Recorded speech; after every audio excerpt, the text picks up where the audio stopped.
Hi everybody, welcome to Brainstorm, my mental health podcast. It's Natalie Harris. Thank you again for joining me.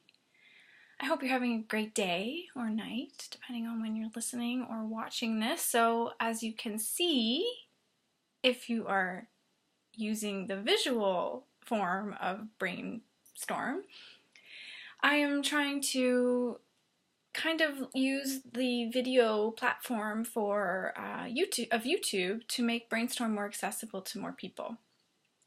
And I hope you're enjoying that. I can tell you that I'm enjoying this portion of Brainstorm because it makes me have a shower. It makes me actually have a shower and like get dressed and wear clothes. No, that sounds horrible. I wear clothes.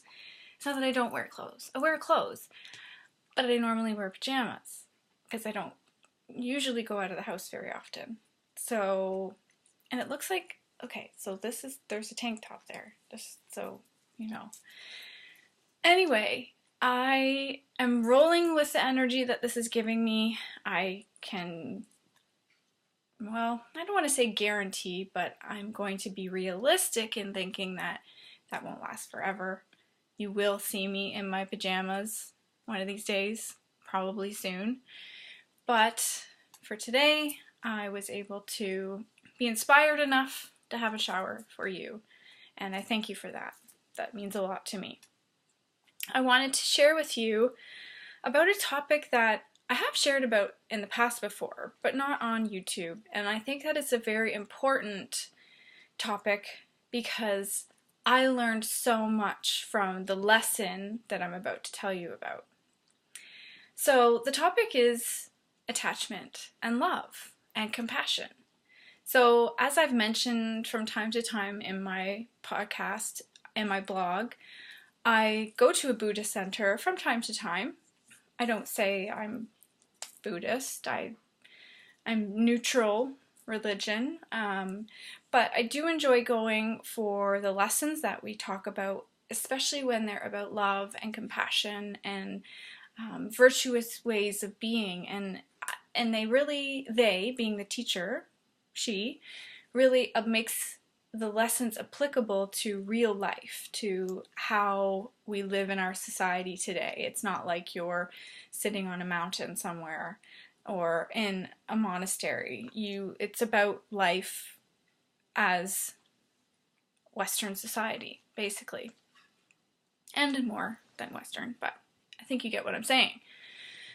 Anyway, I was a paramedic for many years and loved it. Miss it every single day. And I felt so blessed and fortunate to be able to be in people's lives at their time of crisis and to be able to offer them the education that I've received in order to help them and their families.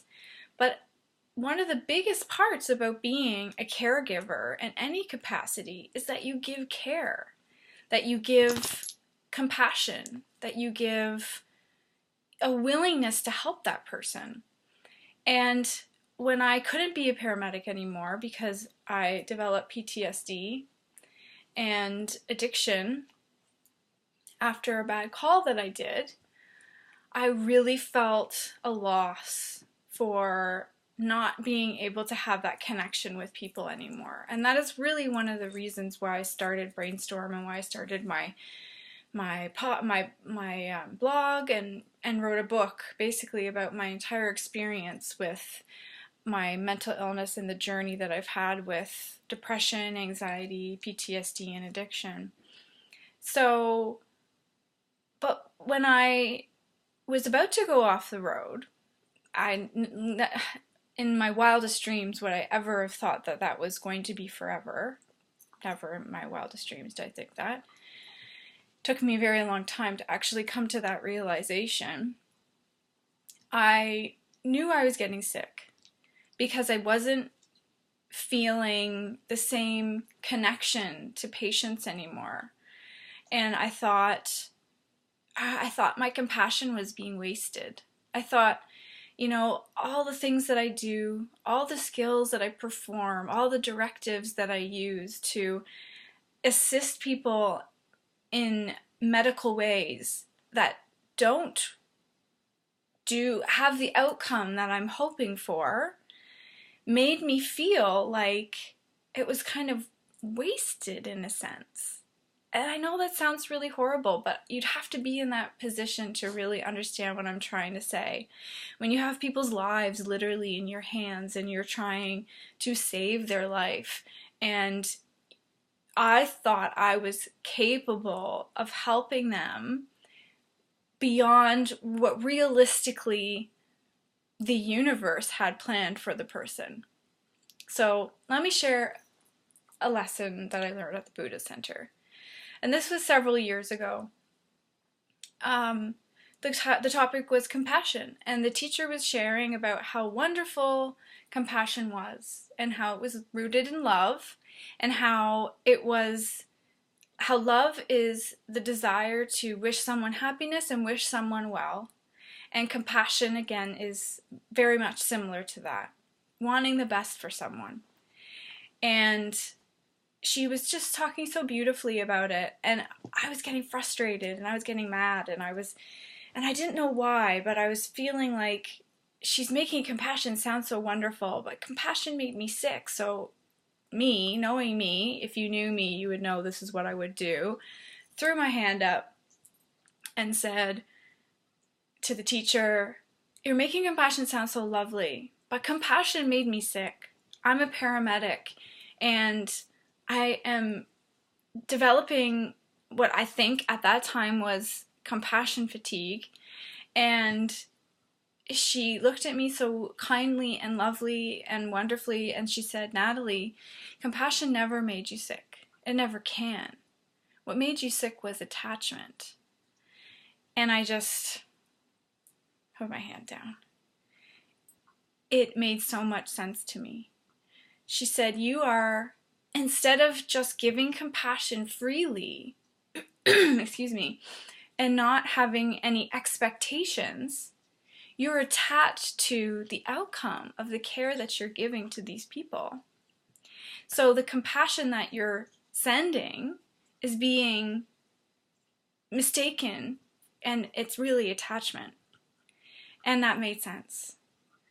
So then that made me question what I thought I was developing of compassion fatigue, like burnout or whatever, but the terminology compassion fatigue really made me confused.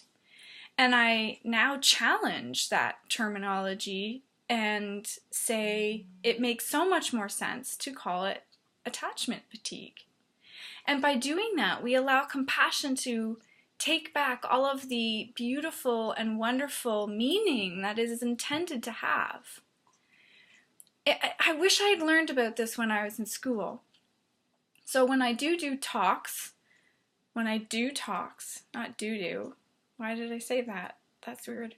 When I do talks for students, I really try my best to share that view that I learned, to hopefully plant a seed of compassion, and to teach them that their love and their caring is never wasted. The compassion that they show to every patient is received. And regardless of the outcome of a call, that will never be wasted. And ultimately, the results of our calls are completely out of our hands. The universe has the ultimate decision as to what happens with the patients that we treat, or the doctors, or the nurses, or the surgeons, or the firefighters, or the first responders in any capacity. All of the people that work as a team together to try to help a patient, sometimes it just isn't in the cards for them to live, or for them to receive the treatment that you're giving successfully. And that's not your fault.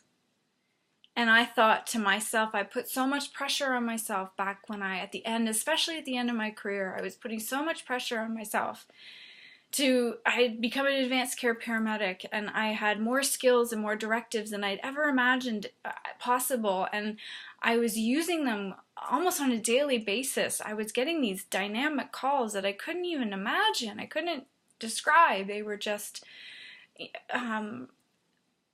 profound calls, and I was hoping that using these skills and directives would have made this ultimate change.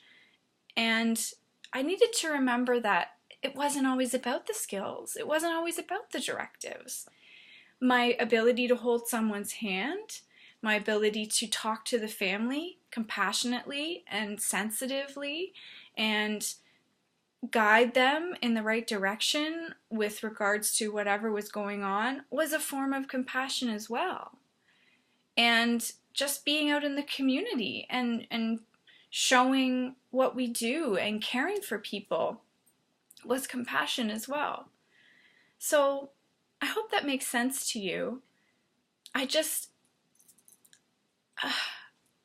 Regardless, my PTSD, I tried to go back to the road. It didn't work for me. My battle and my fight to live is so important to me that I've had to choose to grieve the loss of my career, because the triggers on calls are just too extreme for me. And never did I think that that would be me. But instead of being bitter and being resentful that that happened, I can take memories that I've had about successful calls and calls that weren't successful and just remember that I was the one who was fortunate to be there for them. And what a beautiful gift that no one can ever take away from me. I was the one who was able to hold their hand while they were taking their last breath. I was sometimes the last person that someone looked at. How powerful and profound is that? Like, that can never be taken lightly or taken for granted. So, yeah, compassion's a pretty powerful thing. Love is, in my opinion, one of the most real things in this world full of chaos and so much hate and devastation. Love still can prevail. Love is still there if we look hard enough and look deep enough. It's there. It's just hard to see sometimes. And when I was at the end of my career, it was really hard to see that. But if I could learn how to see it again, you can learn how to see it again too. Trust me. So you can find me at paramedicnat1 on Instagram and Twitter. My website is paramedicnatsmentalhealthjourney.com. My book is called Save My Life School. Please share and subscribe to my page. The more people we get this to, the better. I would love for every first responder, every nursing student, every resident physician to learn what I learned while I'd thought I was suffering from compassion fatigue, and to really realize that as long as they don't become attached to the outcome of their actions, compassion will always feel wonderful and it will always be prevalent, and you will still have a long and wonderful career without the pain of attachment. Thank you for watching. I'm going to go snuggle Walter now and brave the winter because it's super cold outside, and go and get my son from school.